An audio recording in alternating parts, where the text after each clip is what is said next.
Rumeet, this podcast, this is meant to be short and sweet. This is for high school teachers. This is for students. It's meant to be something they can consume and reflect on as part of an activity in the classroom. So if it's cool with you, we're going to jump right into it. Yes, absolutely.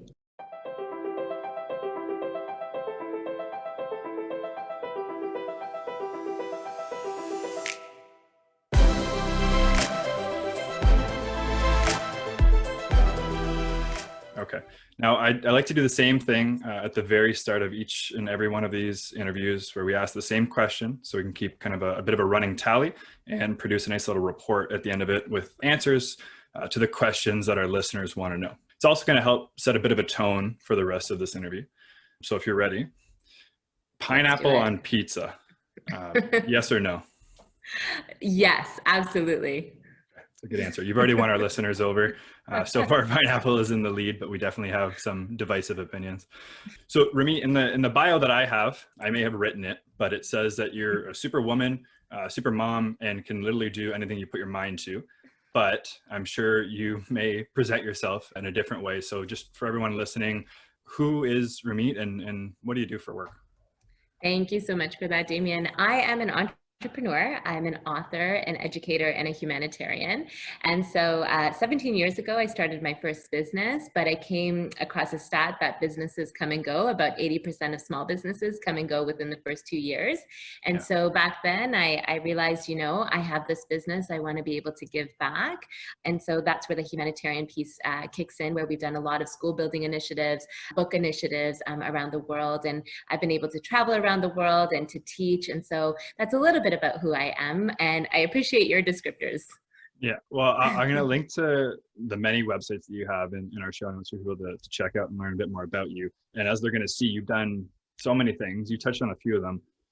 Given how many things you've done, let's say in the past 24 months, what's one thing that has stood out that you want to tell people about? My favorite thing that I've done in the last 24 months would be my children's book, which is actually meant for children and adults who are struggling with that question of what they want to be when they grow up. I don't know about you, Damien, but I'm still struggling with that question of what I want to be. Definitely. Yeah. And I wrote it for my son, and it really, where it came from was through my travels abroad. When I would speak with children in rural communities, I would always ask them that question of, what do you want to be? And what was happening was, instead of telling me what they wanted to be, they were actually telling me who they wanted to be, right? I want to be someone who connects families together. I want to be someone who makes food for everybody. And that was really powerful. Yeah. Because as I was doing those travels, this was around 2008 when the market crashed. And what you learned was that position titles do come and go, right? And it's not about the what, and instead it's actually about who you are. And so I was able to put that into a book, and that's something that's been really meaningful and special to me over the last 2 years. And it's such a good book. At My Blueprint, obviously, we've given away a number of books because we really, really believe in the message. So thank you for writing that. On your website, Rumeet, one of the ways you describe yourself is a learning architect. Right. Obviously, this is a time in our lives where a lot of people are asking questions about education and how we can adapt education to meet the needs of our lives in 2020 moving forward. What does learning architect mean? It's such an interesting term. Well, learning and architect, and put them together. And I actually think all educators are learning architects. For sure. When I look at the programming that I do is I create, I build, and then I deliver. And so if I'm putting a program together, I'm going to create kind of what it looks like, similar to educators who are putting a lesson together for the day. And then I'm going to build it out, the different elements using different learning tools, and then I'm going to deliver. And so when I think about architects, they create, they build, they deliver, and that's where that comes from. So it's almost like designing it in a structured format that can be repeated and scaled, right? Yes, exactly. And adjusted as it needs. Yeah. That's fair. So for one of the high school students listening to this from me, maybe they say, this sounds really cool. I love everything she's saying. I want to be an entrepreneur. I want to be a learning architect. I want to create real impact in the world. What would you suggest to someone who's nearing graduation as far as a pathway or a life experience that they should pursue? You know what's interesting? In grade 6, actually, as a part of our yearbook, Yeah, we were asked the question of what we wanted to be, sure. and you had to know the answer because it was going into the yearbook. And so I put in lawyer, had Yeah, no idea what a lawyer did. It's what I saw on TV, and that's what I exactly. thought, Yeah, right? And so in high school, it's like, okay, I really don't want to be a lawyer. As you learn more about certain professions, it works sure. for some people, no. Yeah, And so I remember sitting with my guidance counselor, and he was wonderful and he was great, that's and huge.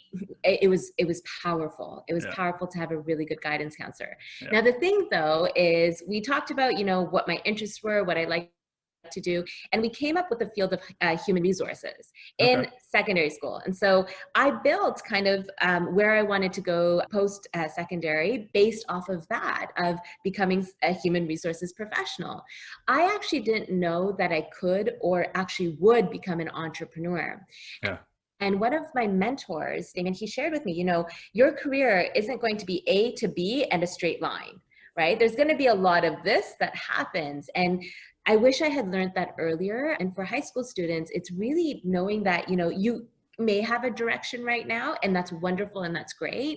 But you maybe could or will become an entrepreneur, or in an industry that you don't even know that exists right now. And yeah. that's the thing. Damien, when you were younger, could you say, when I grow up, I want to be a web developer or a social media expert, Not me, no.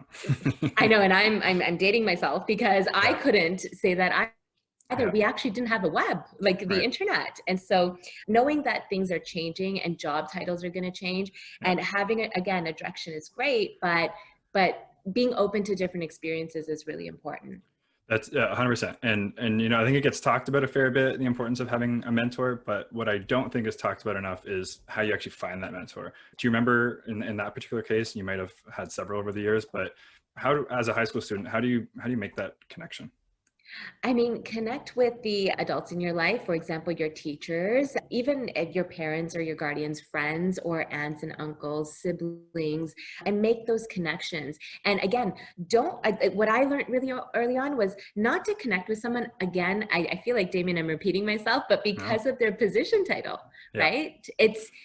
That comes and goes. But if you're interested in their story, learning Yeah. about how they got to where they are and what happened along the way, making those connections, and you can find those connections everywhere. Yeah, it's the person's story and experience that's going to make all the difference, not the title. I've known people who were lawyers and now are web developers, right? So those titles Yeah. will change, but the experience and the lessons learned are what you're going to be able to take away from those people. So that's awesome. So now that we know a bit more about, I say your 9 to 5, which I'm sure is a little bit more flexible. What's something that keeps you busy between 5 and 9? So do you have any hobbies, passions, interests? So I love this question because I learned very, very early on that I am an early riser. And so actually I fall asleep between 8 and 9 p.m. So That's that's what awesome. I'm doing during that time. But I'm Yeah, also up between, 3 a.m. and 4 a.m. I do get my 8 hours of sleep, which is so important. yeah, And because of that, and I've been actually doing that for a number of years. And because I know that I work well in the mornings, my 9 to 5 is actually like 4 a.m. to 1 p.m. And I get a lot of my work done then. And in the evenings, I spend a lot of time with my family, which is really, really important to me. yeah. That's huge. Have you always been an early riser, or was that something you chose? It was just natural. Yeah, It was natural. And even I remember my first year of university, I slept early and I didn't do a lot of the social stuff early on just because I valued sleep so much at that yeah. time. And I mean, I became an entrepreneur second year undergrad. So I missed out on a number of things, but at the end of the day, I knew what was important to me and how I functioned well. I think it worked out for you. Yeah. I can't imagine being in a dorm or a residence in first year trying to get to bed at 8 or 9 o'clock. So it's impressive. That's Um, true. Yes. Rumi, are you on Instagram? I am not on Instagram. I've Okay. I've not had an Instagram account or really Facebook. I am on Twitter and LinkedIn though. No, I think that's important. I mean, I still have my Instagram account. It's been deleted from my phone for a couple of years. Reason I ask is it's a bit of a segue to talk about how Instagram can often become kind of a feed of all your best of your showcases, right? And it's not real. It's not always authentic. So the lead into that was what's a failure that you've had that you're willing to speak of that would be important for a high school student to hear about, and maybe how you overcame that. I love that, and I want to on what you just said, because oftentimes we're comparing our lowlights to someone else's filtered highlights. So thank you for mentioning that. A much better way of saying. No, and it impacts our mental health. So I'm glad that you've deleted it off your phone and you've set boundaries around that. One failure I will share is that in my first year of university, I failed my first exam and I got a 33% in economics, but please don't tell my parents because they still don't know yet. And that was huge for me because, you know, I was a great student in high school and then I thought I knew what I was doing and I did this exam and I completely failed. And, you know, I literally for a couple of days, I thought I'm not smart enough. I'm not good enough. I don't deserve to be here. I shouldn't be here.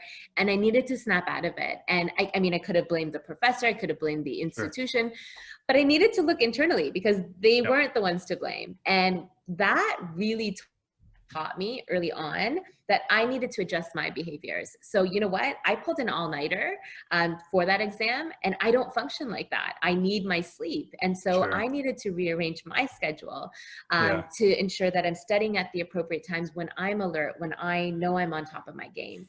And so that was a failure. I did absolutely fail my first exam ever in university, but it taught me a lot about how I function and what I need to do in order to reach my potential. You got to know your strengths and you got to know that all-nighters, I mean, for anybody really don't work either. So it's important to get those 8 hours, and at least it was your first one because you could only go up from there, right? So yes, exactly. I like that.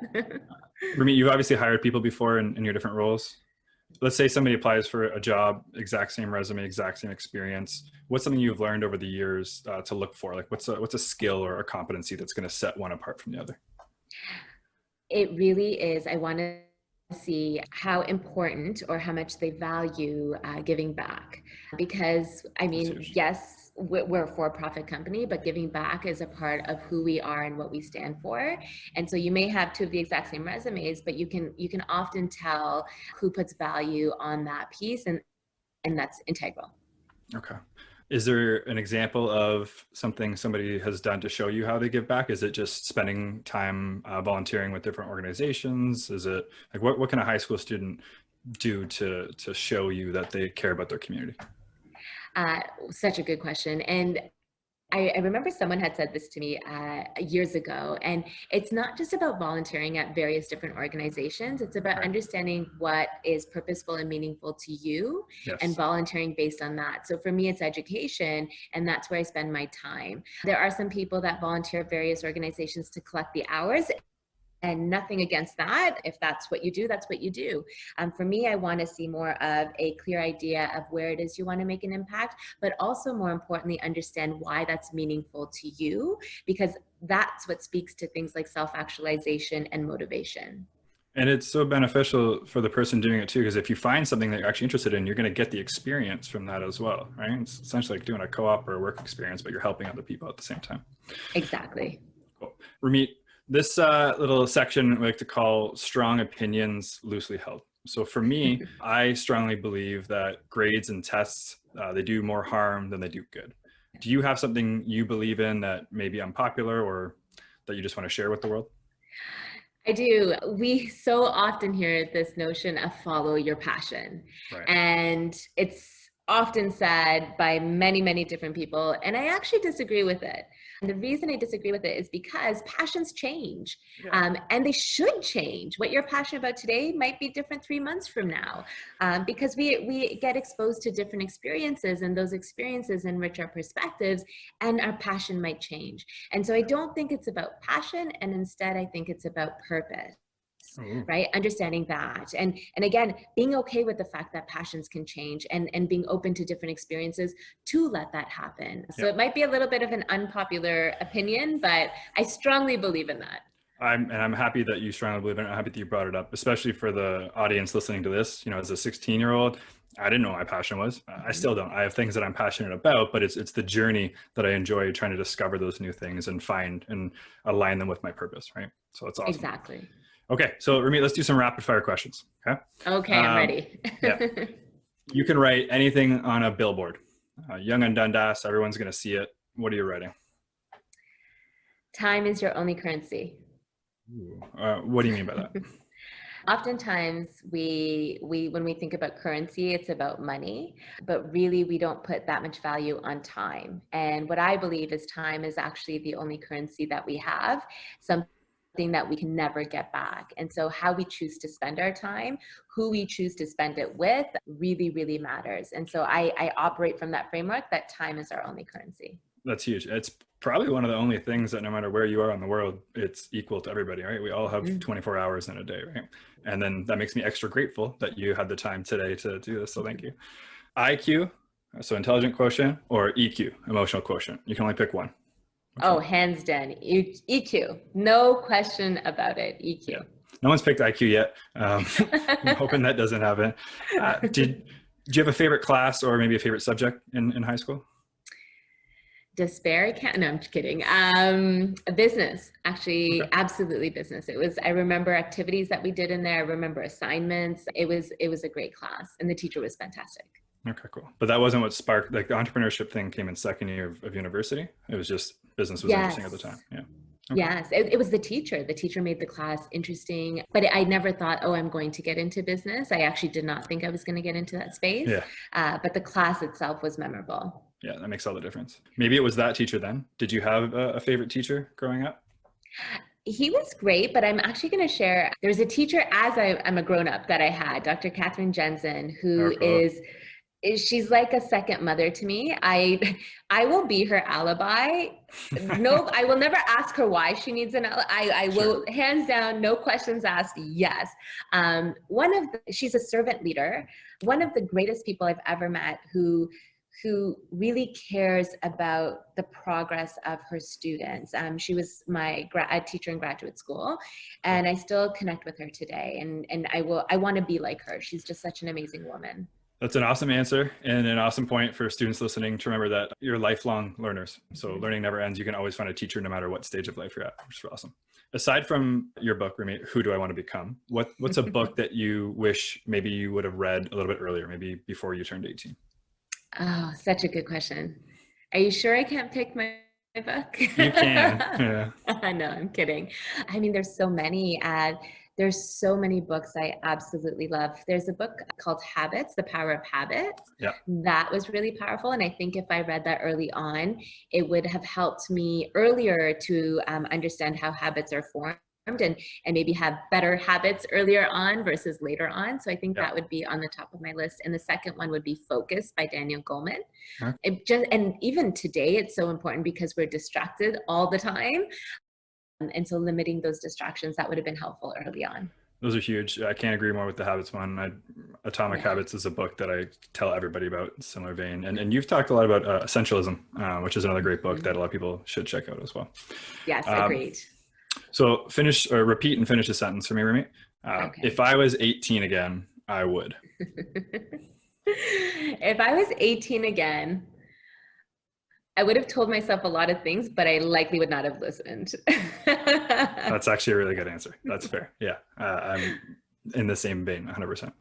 Yeah. So let's close this up, Rumeet. You're the superintendent. You're tasked with deciding one competency or one skill that every one of your students who is graduating needs to display evidence of. What is that? There's no question about it. It would be self-confidence. Oh, that's amazing. It would be everyone, even the teachers, everyone, self-confidence. Is there something that the people listening to this can do to work on self-confidence, or is that just life experience? Oh, there's so many things we can do. The one thing I will share is become the critic of your inner critic. We all have an inner critic, and becoming the critic of that, because self-talk is how we make our emotions real, is powerful. And speak to yourself like you would speak to your best friend. I love that. On that note, are there any parting words you have for the future change makers of the world that are listening to this? Wow. Remember who you are and be true to who you are. And I think that can help move mountains. And Damien, thank you so much for taking time to have this conversation. No, this is awesome. And I'm sure that the students and the teachers listening to this are really appreciative of you taking the time. Where can people learn a bit more about you? Everything is on my website, rumeetbillan.com. So you can access various links through there. Thank you for that. And I appreciate this so much.